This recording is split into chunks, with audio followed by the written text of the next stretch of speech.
Hello bookworms, I haven't done one of these for a wee while, and so I want to review a book called Notes from a Factory Floor, How I Got From There to Here. So this is a memoir by a guy called Geoff Thompson. Very interesting guy.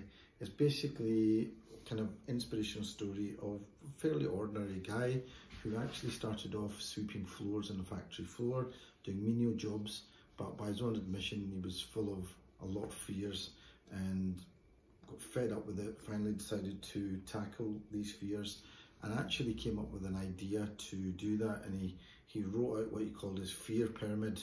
So he had things at the bottom of it, and I think, or maybe he'd start at the top and then went further down, and he had the sort of worst ones I think at the bottom. And he had things like fear of spiders, things like that. And he went through them all, and there was a spider that he put on his hand, and he dealt with it, and he went all the way through to eventually having a fear of violent confrontation. In other words, getting into a fight. And he decided to deal with that. What would he do? He would only become a bouncer in a nightclub. One of the worst nightclubs in Coventry. It was a nightclub where, if you had a weapon, if you didn't have a weapon on you, they would actually give you one. Actually, that's a joke, but it's kind of true. So he did that for about 10 years and became very effective, found out what works and what didn't work on the door, as it says, and kind of dealt with his fear of that. He's a very intense guy. This guy is a very intense guy, and the book is very intense as well, as you would expect. But it's kind of memoir, but what he really realised is what he wanted to do was be a writer. And while he was working in the factory, he literally goes into a little cubicle and started writing about his memoirs of being a bouncer and the experiences and what that was like. So it's quite inspirational. And that book is a book called Watch My Back, and became a bestseller and did very well, and even became the basis for short film. So this is a memoir about his experiences going from that to physical confrontation, and then going beyond that and tackling fears of a more kind of metaphysical level, and fears in relationships and things like that. And the amazing thing is that the people that he meets on his journey, as he kind of grew as a figure, what he describes as being on this kind of vibrational plane, as he started becoming bigger, metaphorically, he'd meet people. So he met people like Reggie Cray, who was interested in his book.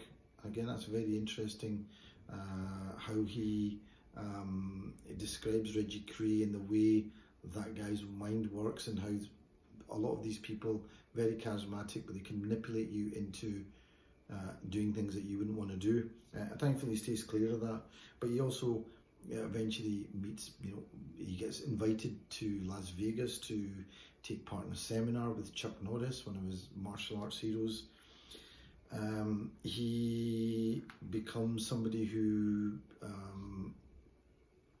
is able to finally say goodbye to his job and work full-time doing what he loves, which was training in the martial arts. Very interesting bit that I thought, which made me laugh, and which we all probably can relate to, a lot of us, is when he finally realises that he's making enough money from his martial arts and his training videos and things to just give up a job. And he actually says here, he goes,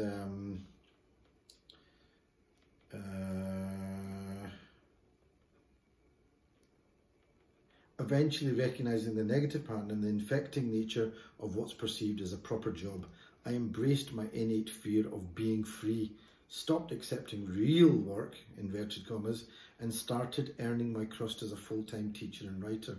It was a revelation. I couldn't actually believe I was doing it. I could not understand how I was able to actually get away with not working. Was this allowed? I'd spent my whole life on the tools.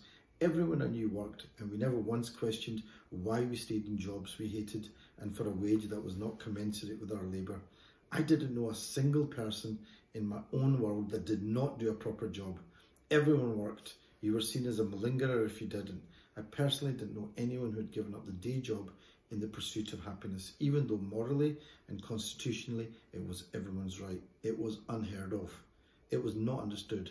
Around our way, it was simply not done. And yet here I was doing it, an ordinary man embarking on an extraordinary odyssey. I can't really say why more people didn't do it. All I knew was I did, and I loved every minute of my newfound freedom.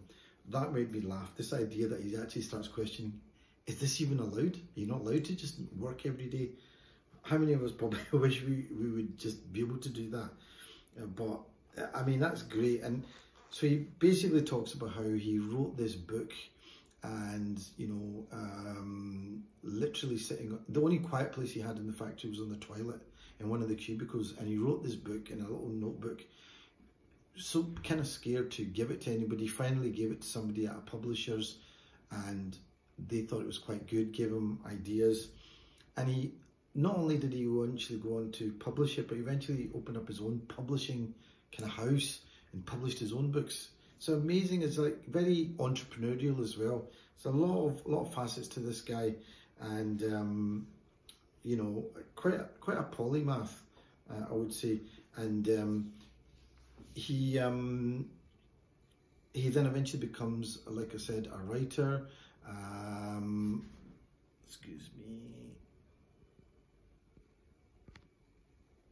Becomes a writer. No, he is a writer. Doesn't become a writer. He's always a writer. But it's like that bit of him, the writing bit of him gets chipped. The block gets chipped away, and it reveals the writer within him. He just becomes more refined, and he makes so much money from his martial arts business that he finally realizes that even that he wants to leave behind. He wants to leave the violence behind. He wants to leave. He wants to explore other parts of himself. So he becomes this famous playwright. He also ends up writing screenplays for movies. Orlando Bloom stars in some of his movies. I mean, really fantastic. It's basically his memoir of how he goes from what he is doing in a factory to eventually becoming this writer who works in the Theatre Royal, and wins BAFTAs. Fantastic, really great. What can I say about this book? So I really enjoyed this. This is a book where it's very intense, like the guy himself, and that comes through in his writing. It's very intense.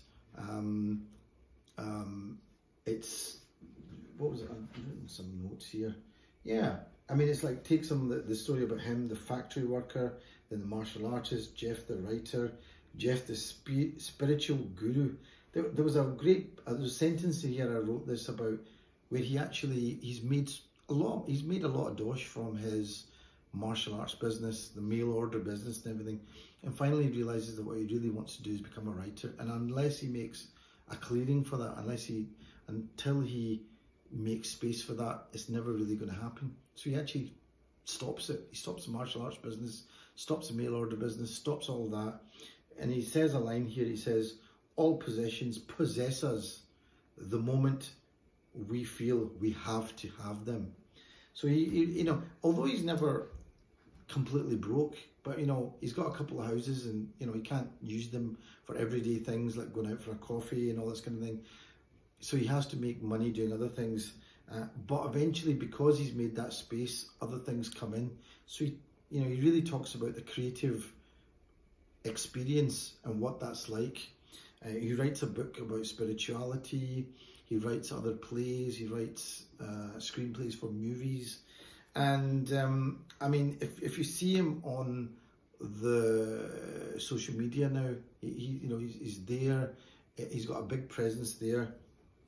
Anyway,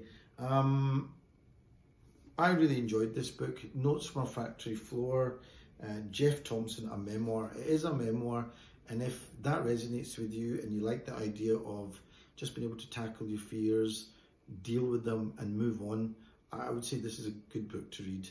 I certainly, it's one of those unputdownable books that I found. I really enjoyed it. It would be great to actually meet this guy and actually just speak to him about his experiences, because he comes from something that he describes in the book, and he uses an Arabic word called yaqeen. Yaqeen is certainty. It's where you have knowledge, but there's a point where you have yaqeen, where you have certainty. You know something works, and why? Because it comes from experience. It comes from truth. It comes from having done something, you know, so many times and knowing that you can do it. And that's a beautiful kind of place to come from. And I like also the fact that he is somebody described him, I think, in the book or on the blurb as a spiritual troublemaker. He takes spirituality and tries to take it out of its kind of lofty towers and bring it down to the earth, bring it down to ordinary people. And I think that's really, really good. And you can see that because he's made that journey up. You know, he's not had a privileged lifestyle in terms of things that he's had. So anyway, really good. Notes from a Factory Floor, how I got from there to here. I would definitely worth a read. Okay, thanks.